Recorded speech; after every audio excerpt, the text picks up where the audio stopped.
अमर प्रणतमौलिमणिप्रभाणा मद्योतकं दलितपापतमोवितानं सम्यक् प्रणम्य जिनपादयुगं युगादा वालम्बनं भवजले पततां जनानां।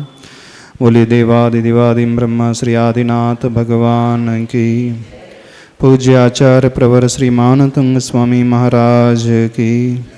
गुरुनाम गुरु आचार्य भगवान श्री ज्ञान सागर जी महाराज की।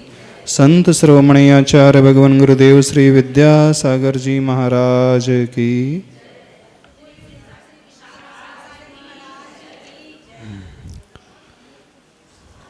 श्लोक नंबर 10 है ना, 9वां पूरा हो चुका था।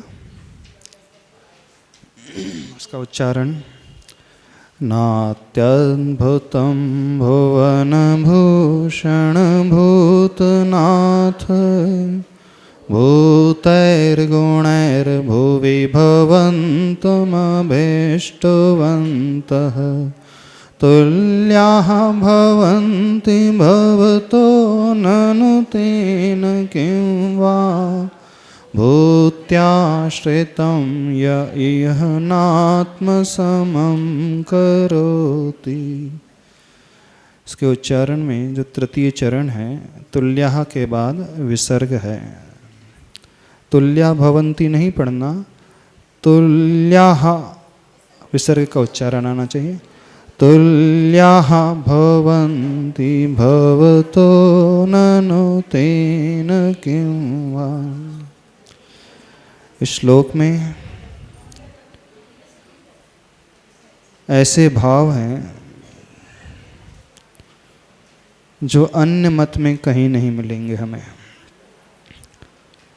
भक्ति अन्य दर्शन में भी प्रभु की बताई है।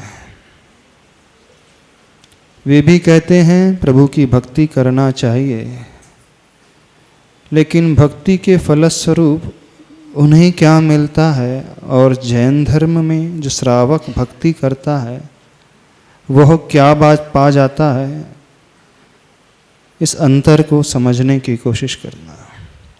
यही अंतर जैन धर्म की एक सबसे बड़ी विशेषता है। यह अन्य जगह कहीं मिलेगी ही नहीं। अन्य धर्म में भक्त हमेशा भगवान का भक्त ही बना रहता है। वह जीवन भर नहीं, भवों भवों तक भगवान की भक्ति करे तब भी वह भक्त ही बना रहता है। अर्थात नौकर हमेशा नौकर ही बना रहेगा। सेठ जो होता है कभी भी नौकर को ऊपर उठता हुआ देखना चाहता है? नौकर को अपने बराबर देखना चाहता है? उसका नौकर एक दिन इतनी तरक्की कर ले कि जिस कुर्सी पर सेठ बैठता है उसी कुर्सी पर उसी के बाजू में उसके साथ आकर के बैठने लगे। कैसा फील करोगे आप लोग? सपोज आपके घर में कोई नौकर है, आपकी दुकान में, ऑफिस में कोई स्टाफ है जो काम कर रहा है। आज से 5 साल बाद वो आपके स्टेटस के बराबर आ जाए। जितना टर्नओवर आपके बिजनेस का है वैसा ही वो बिजनेस खड़ा कर ले और उतना ही टर्नओवर उसका भी हो जाए। जो प्रतिदिन आपके पैर पड़ता था, आपके चरणों में डला रहता था, आपकी सेवा करता था, 5 साल के अंतराल में वह इतना आगे बढ़ जाए कि बिल्कुल आपके समकक्ष, बिल्कुल आपके पैरेलल हो जाए। सही सी बताना, फीलिंग कैसी पैदा होगी? वजन सर बताओ, अंदर की बात बताना। क्या भाव पैदा होंगे? आप उसे देख करके खुश होगे? आप उसे अपने समकक्ष देख करके विकल्प में आ जाओगे, टेंशन में आ जाओगे? अरे कल का नौकर था, आज मेरे बराबर आकर के बैठ रहा है। कितने लोगों को खुशी होगी? महिला वर्ग आपसे पूछ रहे हैं, जो आपके घर में काम करने वाली लेडी 5 साल बाद वो भी सेठानी बन जाए, जैसी ज्वेलरी आपके पास है वैसी उसके पास आ जाए, आपको कैसा महसूस होगा? हाँ, आश्चर्य नहीं, आश्चर्य ये लगेगा कि आपको विकल्प हो जाएगा। कल तक तो मेरे यहाँ काम करती थी, आज यहाँ मेरे समकक्ष आकर बैठ रही है। क्या भाव पैदा होंगे, सही से बताओ। कितने लोगों को प्रसन्नता हो जाएगी वो कल की नौकरानी आज की वो सेठानी बन जाए, बिल्कुल आपके बराबर हो जाए। जो आपके घर में कभी काम करती थी, आपके घर में भोजन बनाती थी, आपके घर में झाड़ू लगाती थी, वो लेडी बिल्कुल आप ही के जैसे हो जाए स्टेटस को। वो भी मर्सिडीज में घूम रही है, आप भी घूम रहे हैं बराबर। स्वीकार कर लोगे उसे? अंदर से, हृदय से स्वीकार कर लोगे? कितने लोगों को अंदर से स्वीकारता आ जाएगी? कोई विकल्प, रंच मात्र भी विकल्प पैदा नहीं हुआ उसे देख करके। हाँ हाँ, मन यही कहेगा ये कैसे बढ़ गए, कैसे बढ़ गया? कल तक मेरे जूते पॉलिश करता था और आज मेरे बराबर आकर के बैठ रहा है। और यदि अंदर से खुशी हो रही है, अच्छा खुशी कितने लोगों को हो जाएगी? ठीक है, आश्चर्य नहीं होगा, इतनी बात समझ में आते हैं। आप न्यूट्रल रहोगे, ठीक है, उसका भाग्य था। खुशी हो जाएगी अंदर से उसे देख करके? नहीं होगी खुशी, की ईर्ष्या होने लगेगी। समझना, ईर्ष्या होने लगेगी सबको। अंदर की बात बता रहे हैं, खुशी किसी को नहीं होती है। देख दूसरों की बढ़ती को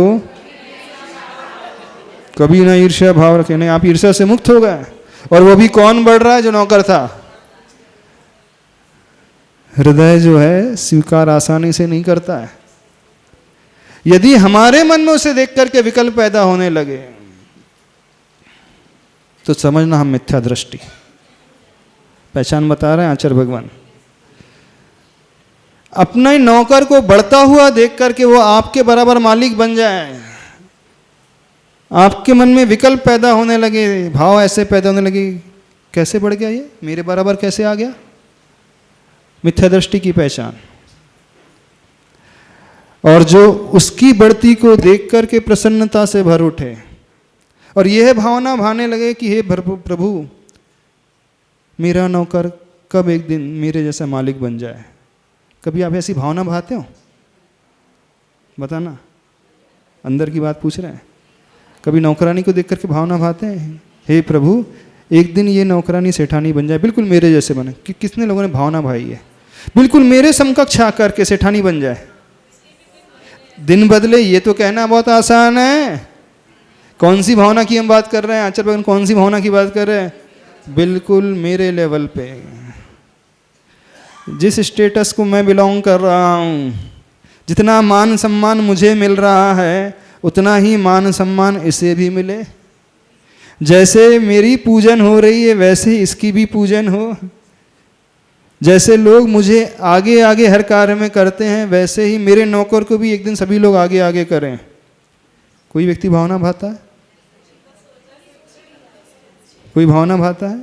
यदि ऐसे भाव पैदा होने लगे तो आपकी पहचान सम्यक दृष्टि की। जैन धर्म में क्या विशेषता है? इस विशेषता को यहां पर आचार्य भगवान प्रकट कर रहा है। यहां पर भक्त हमेशा भक्त नहीं रहता है। हमारे भगवान की भी एक इच्छा है, जानते हो कौन सी इच्छा है? हाँ, भगवान की क्या इच्छा होती है? ये भक्त भी मेरे बराबर आकर के सिंहासन में बैठ जाए। जैन धर्म के भगवान ऐसे भगवान हैं। और जो ऐसे भगवान को पूजेगा वो अपने नौकर के प्रति भी ऐसी भावना भाएगा कि एक दिन यह नौकर भी मेरे बराबर आकर के बैठ जाए, तो सच्चा भक्त कहलाएगा, भगवान बनने की राह पर चलेगा, चलने वाला कहलाएगा। और यदि मन में ये भाव नहीं पैदा हो रहे हैं तो अभी क्वेश्चन मार्क है बहुत बड़ा सम्यक दर्शन में। जो भगवान बनना चाहता है, जो ऊपर उठना चाहता है, सबसे बड़ा मंत्र श्लोक में छिपा हुआ है। आप जिस फील्ड में भी बहुत ऊंचा जाना चाहते हो, बिजनेस में, प्रैक्टिस में, नाम में, सुख में, परिवार में, समाज में, जहां भी बहुत ऊपर उठना चाहते हो,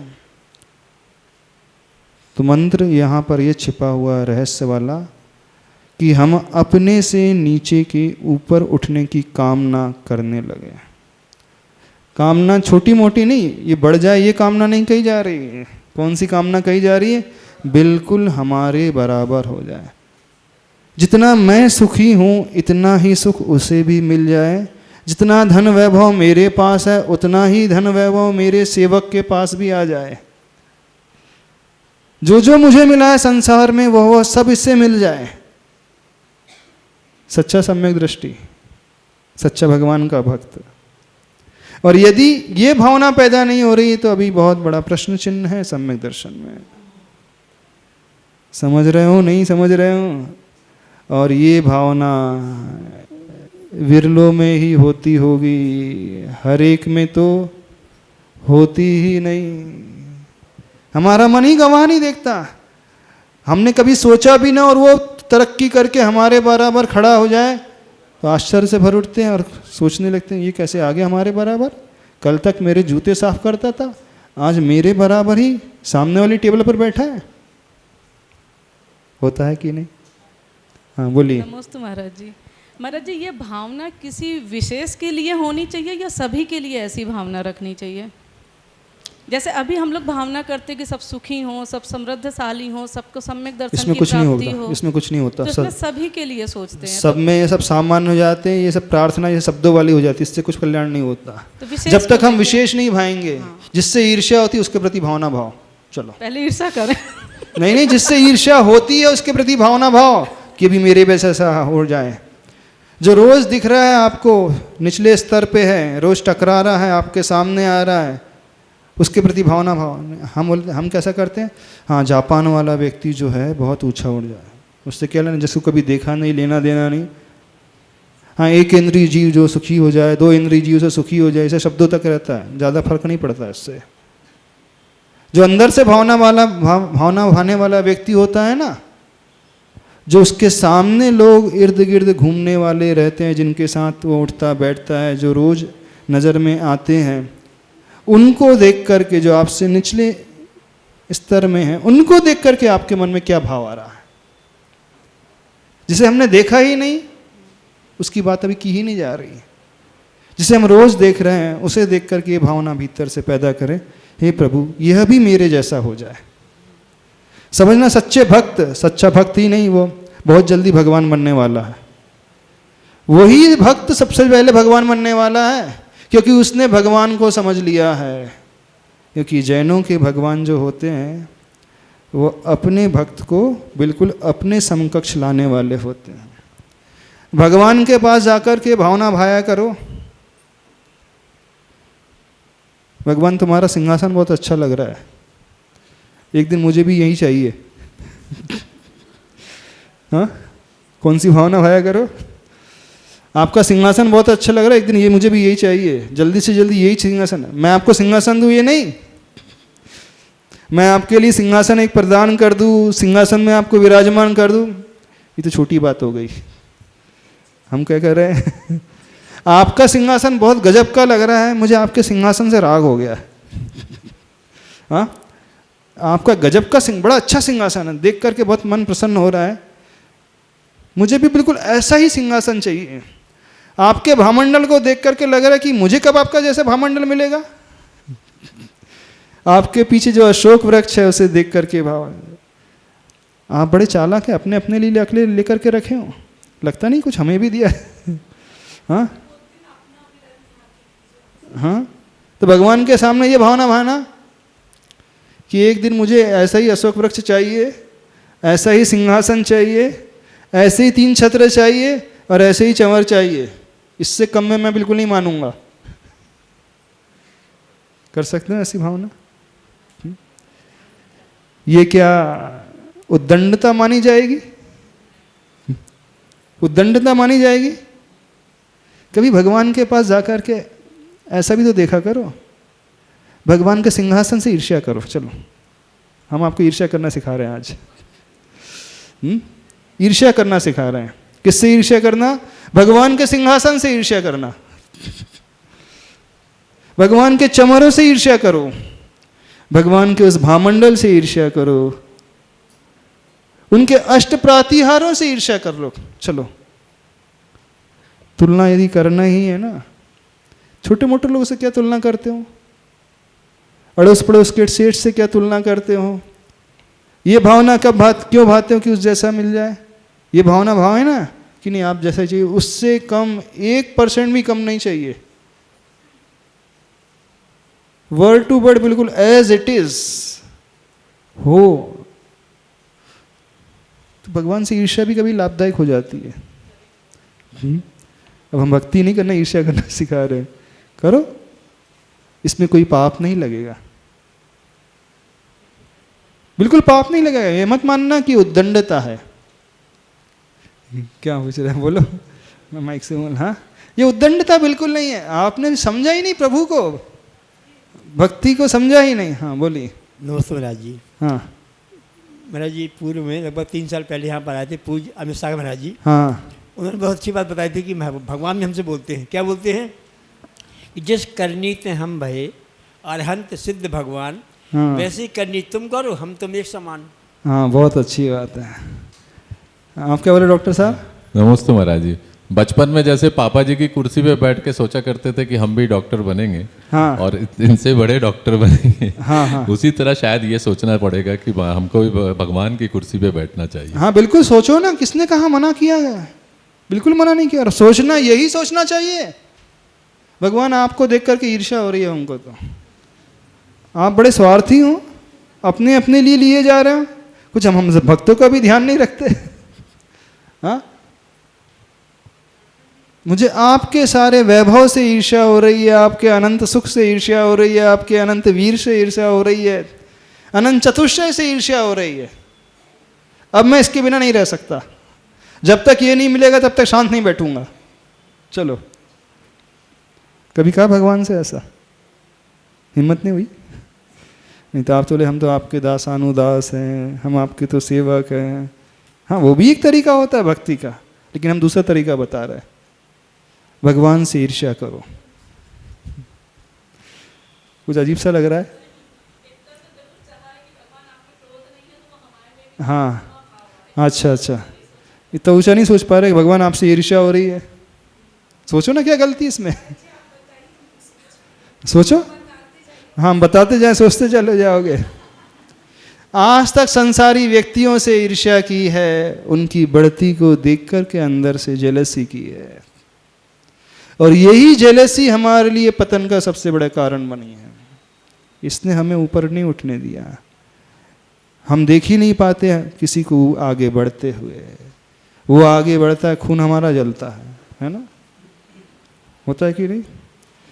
बढ़ोतरी उसकी हो रही, प्रगति उसकी हो रही है। होना क्या चाहिए? कोई खुश हो रहा है, प्रसन्न हो रहा है, सुख के दिन बिता रहा है, तो हमें खुश होना चाहिए कि कुड़ना चाहिए, जलना चाहिए? होता क्या है? होता क्या है? यदि आप कुड़ रहे हो, यदि आप जल रहे हो, तो नियम से मानना मिथ्या दृष्टि की पहचान। वो भक्त नहीं है सच्चा। सच्चा भक्त है ही नहीं वो, उसने भक्ति करना सीखी ही नहीं है। भक्ति में तो गुणों को देख करके गुणेषु प्रमोदम की भावना, गुण को देख करके हर्ष और आनंद की भावना। गुणी जनों में मेरे प्रेम उमड़ा, गुणी जनों को देख हृदय में मेरे प्रेम। महाराज श्री भावना तो नहीं भाई, लेकिन कई सारे हमारे यहाँ के कंपाउंडर डॉक्टर प्रैक्टिस कर रहे हैं। हाँ, और खूब अच्छे से प्रैक्टिस कर रहे हैं। हाँ, और कभी भी जब उन्होंने कभी किसी फंक्शन के लिए हम लोग को इनवाइट किया तो उनके घर गए, गांव गए, हाँ, और उनके फंक्शन में शरीक हुए। पर ये भावना जरूर नहीं भाई थी, पर आज वो सब कुछ बहुत अच्छा अच्छा कर रहे हैं, ऐसा कुछ नहीं है। और एक तो पापा के ज़माने का कंपाउंडर था माली करके, उसको तो शायद सारे कटनी वाले भी जानते होंगे, क्योंकि उसने तो इतनी अच्छी प्रैक्टिस जमा ली थी कि वो कई बार तो पापा के लेवल तक आ गया था। हाँ, पापा के लेवल से हो सकता है आगे भी बढ़ जाता है, कई बार होता है कंपाउंडर डॉक्टर से आगे भी बढ़ जाते हैं। हाँ, पर उसके जो कहना चाहिए कि उसकी जो हैबिट्स थी वो बहुत ख़राब हो गई थी, क्योंकि उसको वो मान और वो पैसा जो है वो पचा नहीं पाया। तो कई सारे वो ऐब उसमें डेवलप हुए और फिर वो गर्त में गिर गया, वो अलग बात है, बट वो उस लेवल तक आया। तो भक्ति क्या कहती है? भक्ति पर को अपने जैसा ऊंचा उठाने का नाम। भगवान जैसे हम उठें, लेकिन हम सच्चे भगवान की पूजा कर रहे हैं, सच्चे हृदय से कर रहे हैं, तो भगवान की सिर्फ एक ही इच्छा होती है, इस बात को मानकर चल। हमारे भगवान की भी इच्छा होती है, जैसे उस पिता की इच्छा होती है ना, मेरी संतान मुझसे भी आगे बढ़े, मेरी संतान बहुत आगे तरक्की करे, वह भटकते ना रहे, बहुत आगे बढ़ते चली जाए। तो उस पिता को बहुत प्रसन्नता होती है जब संतान आगे बढ़ती है।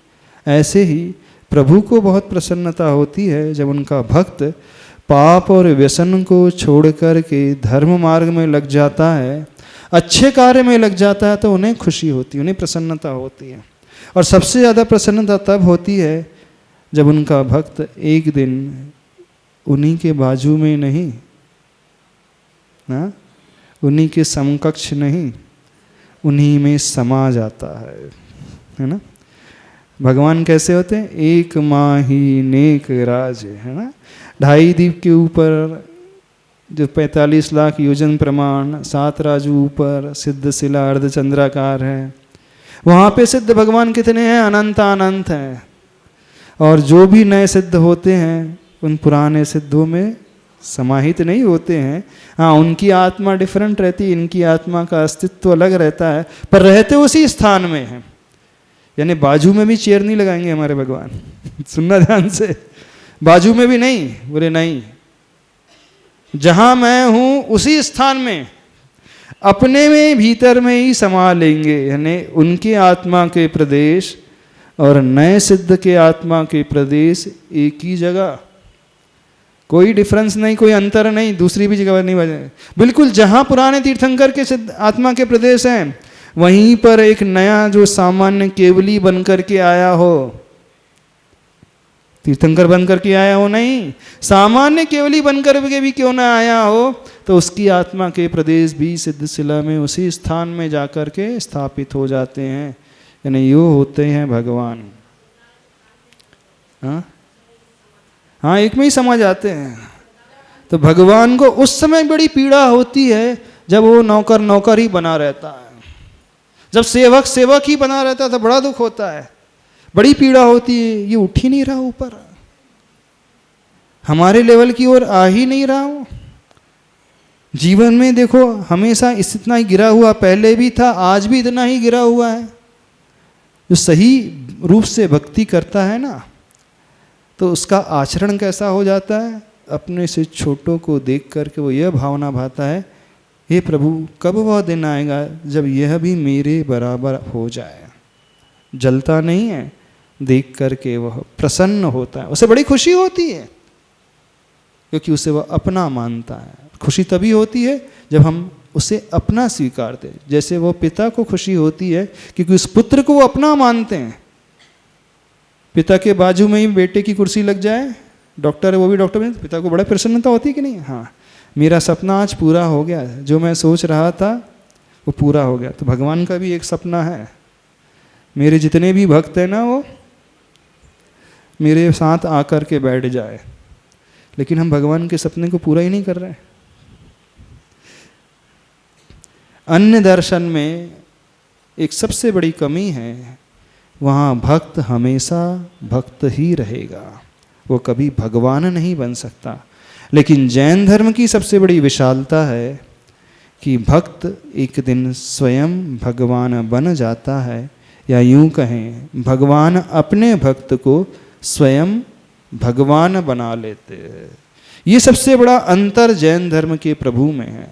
अन्य धर्मों में एक ही ईश्वर रहेगा, बाकी सब उसकी संतान की भांति वो नीचे ही रहेंगे, भवो भवो में उसकी सेवा ही करते रहेंगे। अच्छा, आपको पैर दबाने में आनंद आता है? नौकर से सेवा करवाने में आनंद आता है? कितने लोगों को जो अपने से छोटे हैं उनको ऑर्डर देने में आनंद आता है? हाँ, आनंद आता है कि पीड़ा होती है जब आप किसी को ऑर्डर देते हो? आप किसी को आज्ञा दे रहे हो उस समय खुशी होती है कि दुख होता है? रहस्य की बात बता रहे हैं। क्या होता है? आप किसी को ऑर्डर दे रहे हो, ये काम कर दो, उठा के लाना, वो एक गिलास पानी ला करके देना।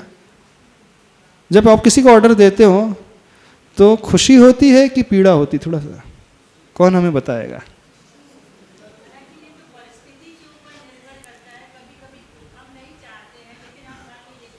हाँ हाँ हाँ, नहीं, शिक्षा देने के लिए नहीं कह रहे हैं। आपने किसी नौकर को ऑर्डर दिया और ऑर्डर देने के पश्चात आपको खुशी होती है कि दुख होता है? हम सिर्फ इतना जानना चाह रहे हैं। हाँ, अपने से छोटों को आज्ञा देने के पश्चात मन दुख से भर जाता है, पीड़ा से भर जाता है? शायद किसी का नहीं भरता होगा। नहीं होता? नहीं होता ना? नहीं हो रहा ना? समझना भी हमसे भगवान बहुत दूर है, क्योंकि जो भगवान की भावना भाने वाला व्यक्ति है ना, वो ऑर्डर देते समय दुखी होगा, बड़ी पीड़ा होगी उसे। देखो, मेरे जैसा है, मेरे जैसा होनहार है, मेरी आत्मा और उसकी आत्मा में कोई अंतर नहीं।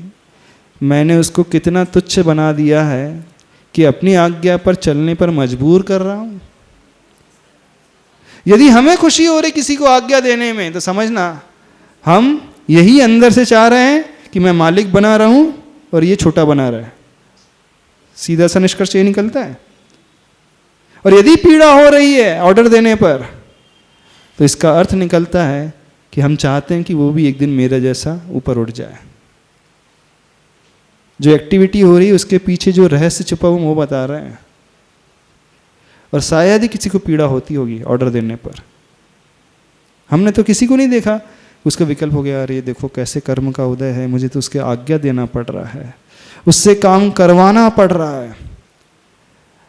आचार्य भगवान हमेशा हम लोगों को कहते हैं, जो मुनिराज होते हैं, जो साधु होते हैं, वो कभी किसी को कोई आज्ञा नहीं देते हैं।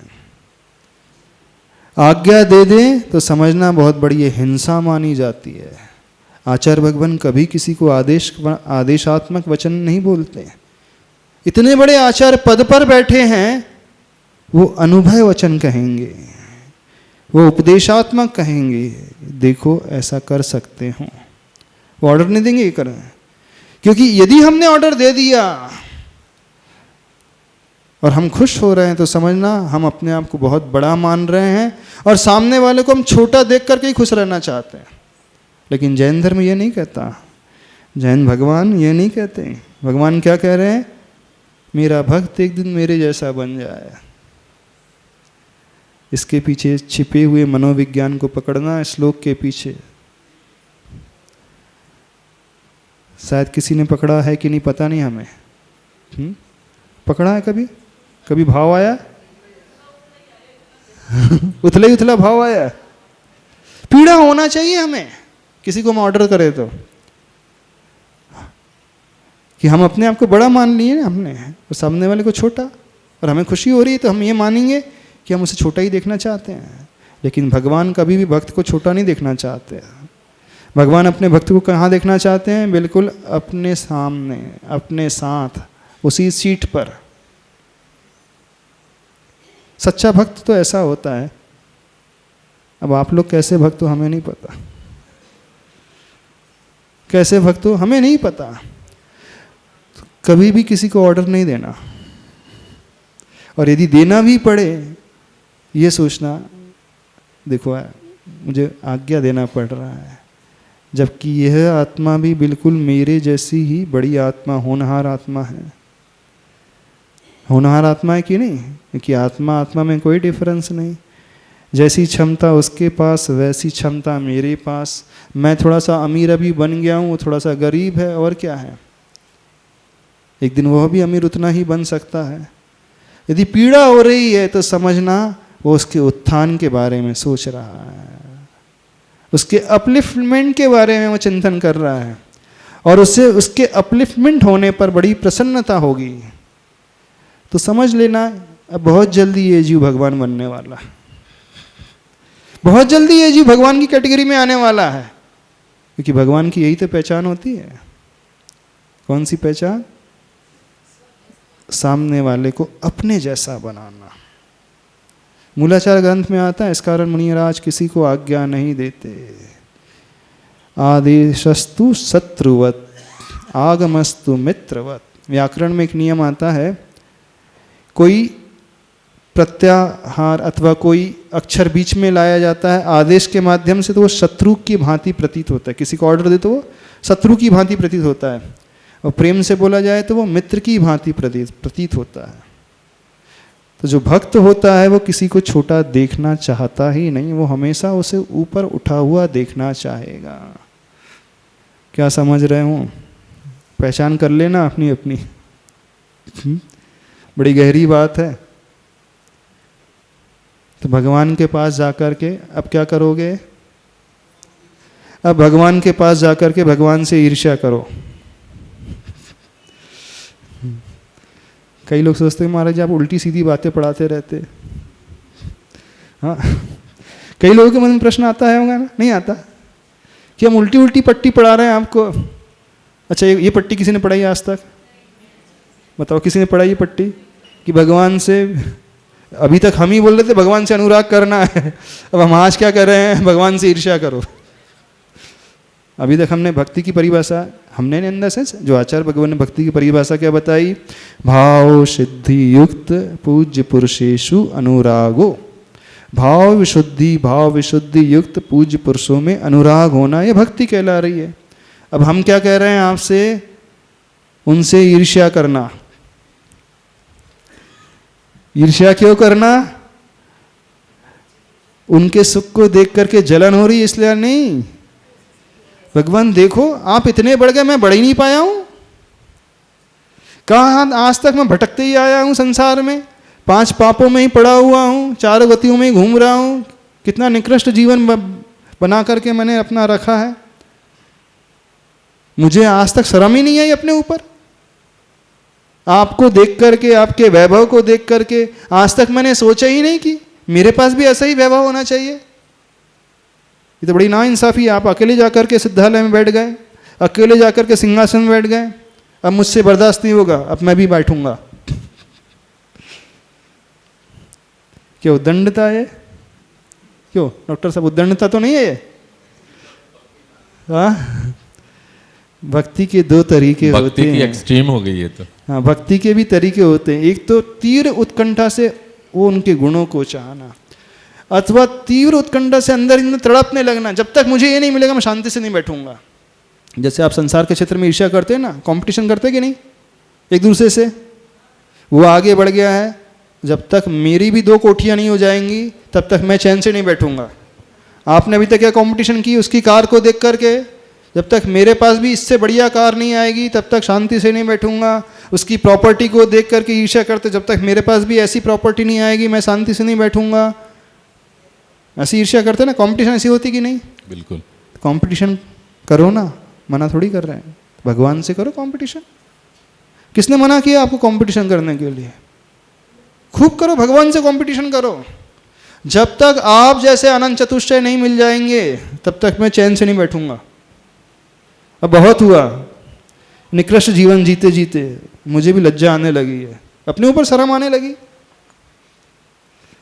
व्यक्ति का जब जमीर जागता है ना, अंदर से उसे चोट लगती है एकदम, तब वो सब कुछ करने के लिए तैयार हो जाता है। जो सोता रहता है वो कुछ नहीं करता है, जब उसको ठेस लगती है अंदर से, नहीं अब चैन से नहीं बैठूंगा, तो वो कमर कस के तैयार हो जाता है, दिन रात एक करने के लिए तैयार हो जाता। होता है कि नहीं? हृदय परिवर्तन हो। हाँ, तो प्रभु से कंपटीशन करो, उनके सिंहासन से कंपटीशन करो, उनके सिंहासन से ईर्ष्या करो। करो ईर्ष्या, खूब ईर्ष्या करो, जी भर के करो, दिन रात करो, जलते रहो प्रभु से। जलो, खूब जलो, चैन से नहीं बैठना। कब तक? जब तक भगवान ना बन जाओ। कह दो भगवान जब तक मैं आप जैसा नहीं बनूंगा तब तक चैन से नहीं बैठूंगा। भगवान को खुशी होगी, बड़ी प्रसन्नता होगी। हाँ, सच्चा भक्त तो यही मिला है। अभी तक तो सब जो थे भक्त नहीं थे, क्या थे? भगत थे, कम वक्त वाले थे। जिनके पास वक्त नहीं होता है वो क्या कहलाते हैं? कम वक्त वाले कि कम वक्त क्या कहलाते हैं? अभी तक तो सारे के सारे कम वक्त वाले थे, अथवा हमें देख करके भगत थे, कहने के नाम मात्र के भगत थे, हमको तो देख करके भगत थे। और पहली बार ऐसा भक्त मिला है जो मुझे देख करके ईर्ष्या कर रहा है और संकल्पित हो गया कि जब तक मैं आप जैसा नहीं बन जाऊंगा चैन से नहीं बैठूंगा। सही भक्त तो ये होता है। क्या माइक से बोला? प्रभु से जैसे ईर्ष्या कर सकते हैं तो गुरु से भी? हाँ बिल्कुल करो ना, गुरु से भी करो ईर्ष्या, कोई बाधा नहीं, गुरु से भी कर सकते हैं। हाँ प्रभु तो वीतरागी कुछ देते नहीं है, हाँ, और गुरु तो बहुत कुछ दे सकते हैं। गुरु के पास क्या? गुरु के पास तो भी कुछ नहीं है। गुरु महाराज भी तो वीतरागी हैं। गुरु के पास क्या है? ना उनके पास बैंक बैलेंस है, ना चाबी है, ना सोना है, ना चांदी है, ना प्रॉपर्टी है, ना घर है, ना बार है। गुरु के पास क्या है? कुछ भी तो नहीं है। पैसा तो है क्या गुरु के पास? कोई अंबार लगाया क्या गुरु के पास? बैंक बैलेंस है? हाँ आप बोलोगे हाँ महाराज जी आप लोगों के भक्त आते हैं ना बहुत करोड़पति, तो थोड़ा सा आप उनको इशारा कर दो तो हमारा काम बन जाए, ऐसा? नमोस्तु महाराज जी। हाँ भक्ति करने से, माइक ऊपर उठा के बोलो। भक्ति करने से अगर हाँ भगवान की भावना बनने तो क्या प्रैक्टिकल करना पड़ेगा क्या नहीं करना पड़ेगा? अच्छा वो बोल रहे भक्ति करने से तो हम भगवान बन जाएंगे तो प्रैक्टिकल करना पड़ेगा कि नहीं? बड़ा गजब का प्रश्न किया। प्रश्न तो बड़ा अच्छा है। जो अंदर से भक्ति करेगा वो नियम से उस कार्य को करेगा अवश्य ही। अब अंदर से भक्ति भावना हो रही कि मुझे भोजन करना है तो फिर वो अवश्य भोजन करके ही बैठेगा। जो अंदर से भावना भाएगा कि मुझे भगवान बनना है तो वो भगवान के बताए हुए रास्ते पर अवश्य चल ही पड़ेगा, वो शांत नहीं बैठ सकता।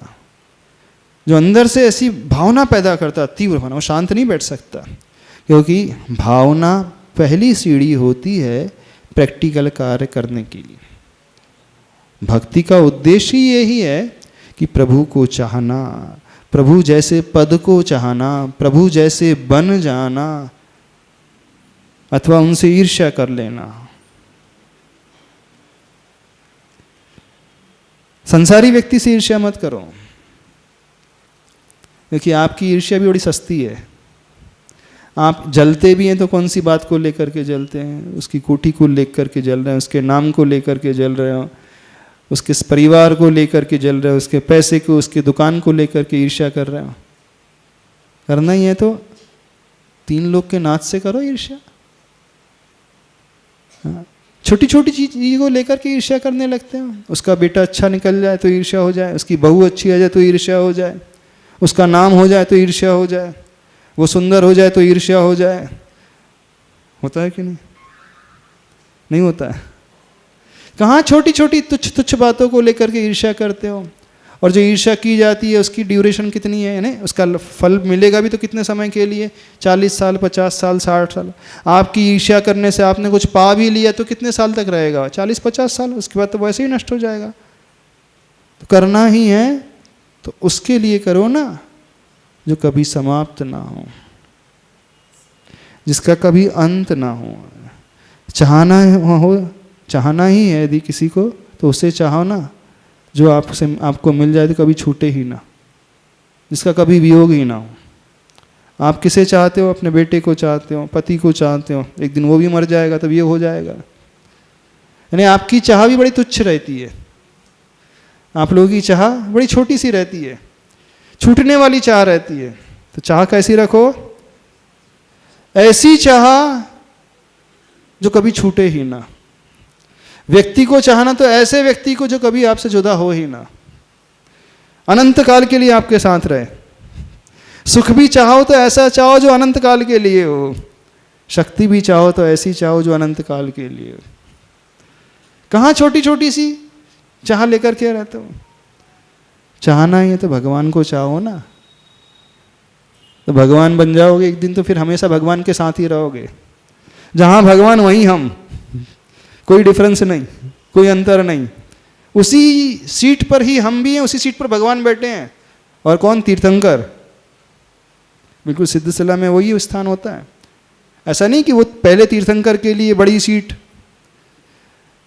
क्योंकि वो सीनियर हो गए हैं। अब बाद वाले तीर्थंकर अथवा सामान्य केवली हैं जो तो जूनियर हैं, तब उनके लिए छोटी सीट। ऐसा नहीं होता वहाँ कोई रैगिंग होती होगी कि उनके लिए पहले छोटा स्थान, फिर थोड़े समय बाद जब एक्सपीरियंस होल्डर हो जाओगे तब हम बराबर वाले स्थान में आएंगे। बिल्कुल ऐसा नहीं। भले ही भगवान सीनियर हैं, तीर्थंकर सीनियर हैं, लेकिन जो न्यू कमर तीर्थंकर भी होते हैं उनका स्वागत भी उसी रूप से होता है, बिल्कुल एक जैसा, उसमें कोई डिफ्रेंशिएशन नहीं होता है। इस बात को समझना। तो किसे चाह रहे हो आप लोग? भगवान को चाहो, यानी चाह अनंत की रखो, शाश्वत की चाह रखो, अविनश्वर की चाह रखो। नश्वर को क्यों चाहते हो? और ईर्ष्या भी करो तो ऐसे से करो जो आपको वहां तक ले जाए। जब आप किसी पड़ोसी को देखते हो ना, उसके बराबर नहीं पहुंचते तो रात भर नींद आती है आपको? क्यों? उसकी दुकान बहुत चल रही है और आपकी ज़्यादा नहीं चल रही है। हाँ राजेश जी, पड़ोसी की दुकान बहुत चल रही है और आपकी ना चल रही हो, सुबह से शाम तक ग्राहकों का तांता लगा, कस्टमर आ ही रहे हैं और आप मक्खी भगा रहे हो मान लो, हाँ तो नींद आती है? अभी तक तो ऐसा मौका ही नहीं है। नहीं, सपोज यदि ऐसा हो जाए तो और अच्छा तो नींद आ जाएगी? और अच्छा। हाँ, नींद ही नहीं आती रात भर। तो आपकी रात की नींद चले जाए। क्यों चले जाए? जब तक भगवान नहीं बनूंगा मैं सोऊंगा नहीं चैन से। ना आपको भोजन अच्छा लगे, ना पानी अच्छा लगे, ना सोना अच्छा लगे, कुछ भी रुचिकर ना लगे। हुआ कभी ऐसा? कभी हुआ? आज भोजन ही अच्छा नहीं लग रहा है, चैन से नहीं बैठूंगा जब तक भगवान आपके बराबर नहीं, तब तक चैन से नहीं। कर सकते हो ऐसी भावना? बहुत ऊंची भावना बता रहे हो महाराज जी। वो तो कई बार ऐसा तो नहीं लगता कि हम बहुत सिर के ऊपर जाने वाली बात, वो जो इम्पॉसिबल जैसी वाली बातें तो नहीं कर रहे हैं, जो असंभव सी है महाराज जी? ऐसा कैसे संभव हो सकता है? तो आपसे भगवान के पास जाना और क्या बोल करके अर्घ चढ़ाना? अब मुझे सिंहासन चाहिए आप जैसा, उदक चंदन तंदुल पुष्प का आप जैसे सिंहासन प्राप्ति के लिए अर्घम निर्वपामीति स्वाहा। गलत है, उद्दंडता हो जाएगी, दुस्साहस हो जाएगा। अरे आप पूजा में नहीं बोलते हो, जो पदवी तुमने पाई है मैं भी उस पर ललचाया हूं, कहते हो कि नहीं पूजा में? क्या मतलब है इसका? जो पदवी पाई है ना आपने, तीर्थंकर की पदवी पाई है, तो मैं कौन सा तीर्थंकर बनूं विदाउट अष्टप्रातिहार वाला? नहीं, गलत बात है। जब आपको भी अष्टप्रातिहार में, तो मुझे भी अष्टप्रातिहार चाहिए। जो जो फैसिलिटी आपको मिली वो फैसिलिटी मुझे नहीं है। कहा तो वही जा रहा है ना। हाँ, वहां पे सिर्फ आप पदवी कह रहे हैं, अब हम उसको डिस्क्राइब कर रहे हैं ज़्यादा। हम क्या कह रहे हैं? अब क्या बोलकर चढ़ाना है? भगवान अब आप जैसे अशोक वृक्ष प्राय चाहिए मुझे। शांति विधान जब आप करते हैं तो उसमें एक अर्घ आता है, सुगंधित पद प्राप्ताय सुगंधित शरीर प्राप्ताय अर्घ्यम निर्वपामीति स्वाहा। बोलते हो कि नहीं? शांति विधान में आता है ना अर्घ। तो वो क्या है? कामना कौन सी है? वैसा शरीर जैसे तीर्थंकर का शरीर होता है, उसी भाव से मोक्ष जाने वाला शरीर, वो शरीर। तो हम क्या कह रहे हैं? अब जाके 8 अर्घ चढ़ाना। छत्रत्रय प्राप्ताय अर्घ्यम निर्वपामीति स्वाहा, अशोक वृक्ष प्राप्ताय अर्घ्यम निर्वपामीति स्वाहा, ओम ह्रीं श्री पार्श्वनाथ जिनेन्द्राय अशोक वृक्ष प्राप्ताय, ओम ह्रीं श्री पार्श्वनाथ जिनेन्द्राय भामंडल प्राप्ताय अर्घ्यम निर्वपामीति स्वाहा। ये गलत बिल्कुल नहीं है, हंसना नहीं, बिल्कुल गलत नहीं कह रहे हैं। ये पूजा है, हम आपको पूजा करने का नया ढंग बता रहे हैं। ओम ह्रीं श्री पार्श्वनाथ जिनेन्द्राय सिंहासन प्रातिहर प्राप्ताय अर्घ्यम निर्वपामीति स्वाहा। देखो, करके देखो, इसमें कुछ भी गलत नहीं है, कोई उद्दंडता नहीं है। क्या चाह रहे हैं? सिंहासन प्राप्ताय अर्घ्यम निर्वपामीति स्वाहा, भामंडल प्राप्ताय अर्घ्यम निर्वपामीति स्वाहा, अशोक वृक्ष प्राप्ताय, 64 चमर प्राप्ताय अर्घ्यम निर्वपामीति स्वाहा। ओम ह्रीं श्री पार्श्वनाथ जिनेन्द्र आदिनाथ जिनेन्द्राय दिव्य ध्वनि प्राप्ताय अर्घ्यम निर्वपामीति स्वाहा। दुंदुभि प्राप्ताय दुंदुभि प्रातिहार प्राप्ताय अर्घ्यम निर्वपामीति स्वाहा। और क्या रह गया? हाँ, पुष्पवृष्टि तो रह गया। ओम ह्रीं श्री आदिनाथ जिनेन्द्राय पुष्पवृष्टि प्रातिहार प्राप्ताय अर्घ्यम निर्वपामीति स्वाहा। ज्यादा बिल्कुल ये आपके अंदर के भाव रहेंगे, देख लेना, इसमें विशुद्धि कुछ अलग ही रहेगी, क्योंकि आपकी पूजा रूटीन से हट करके हो जाएगी। बिल्कुल जो आप कर रहे हैं पूरा उससे हट करके, और इस पूरा समीचीन तरीका है, असमीचीनता नहीं है इसमें, कुछ भी गलत कुछ भी नहीं है। कहो भगवान आपसे बहुत ईर्ष्या हो रही है, अब मैं चैन से नहीं बैठूंगा, अब तो मुनि बन करके ही रहूंगा। क्या कहना है? अब चैन से नहीं बैठूंगा, अब तो मुनि बन करके ही रहूंगा। ठीक है ना? अब चैन से नहीं बैठेंगी आप लोग तो आरिका बन करके रहेंगे, चंदनमाला जैसी। बोलो ना, आप चैन से नहीं बैठेंगे, चंदनमाला जैसी आरिका बन करके रहेंगे, इसलिए अर्घ चढ़ा रहे हैं। कभी चढ़ाया ऐसा बोल करके अर्घ? किसी ने नहीं चढ़ाया? क्या किया है तो आज तक? क्या किया आज तक बताइए? भावना, तो ये भावना भाना सीखो। यहाँ श्लोक नंबर 10 में यही भाव अभिव्यक्त किए जा रहे हैं। चलो इसके अर्थ को देख लें, समय हो जाएगा नहीं तो अपना। नात्यद्भुतं भुवन भूषण भूतनाथ भूतैर्गुणैर्भुवि भवन्तम् अभीष्टिवन्तः। अब उच्चारण नहीं कर, इसका अर्थ को देख रहा है। यहाँ पर सर्वप्रथम आचार्य भगवान प्रथम चरण में संबोधन का प्रयोग कर रहे हैं, भुवन भूषण। भुवन भूषण के बाद एक एक्सक्लेमेशन साइन लगा है कि नहीं लगा? एक्सक्लेमेशन साइन मीन्स एक डंडा और नीचे संबोधन का चिन्ह। भुवन भूषण, हे आदिनाथ भगवान आप कैसे हैं? भुवन का अर्थ क्या होता है? तीन भुवन में सार बोलते हैं ना। भुवन का अर्थ होता है लोक, लोकाकाश। इस लोक के आप कौन हैं? भूषण हैं, आभूषण हैं। संबोधन का प्रयोग किया है आदिनाथ भगवान के लिए। तीन लोक में आप सबसे ऊंचे हैं।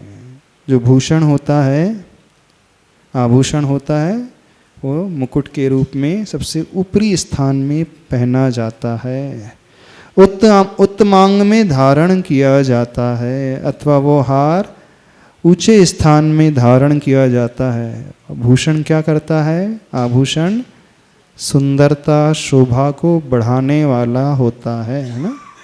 तो तीन भुवन की शोभा आपके द्वारा बढ़ रही है।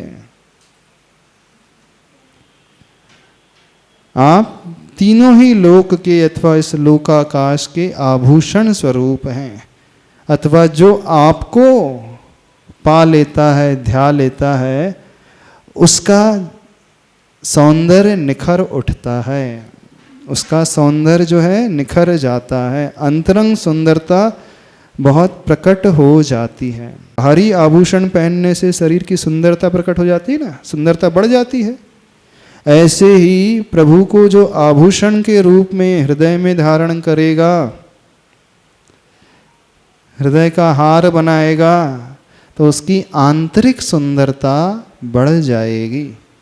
इसलिए इन्हें आदिनाथ भगवान को भुवन भूषण यह संबोधन दिया है। तो आप लोग आभूषण किस लिए पहनते हैं? क्यों पहनते हो? ज्वेलरी क्यों पहनते हो? सुंदरता ही बढ़ाने के लिए, शरीर की सुंदरता बढ़ाने के लिए। तो एक ज्वेलरी बाहरी शरीर की सुंदरता बढ़ाती है, लेकिन दूसरा आभूषण जो है वो आत्मा की सुंदरता बढ़ाने वाला होता है। तो इस कारण उन्हें क्या संबोधन टाइटल दिया? भुवन भूषण। दूसरा संबोधन प्रयोग किया है आचार्य भगवान ने, भूतनाथ। भूत का अर्थ भूत पिशाच नहीं लेना।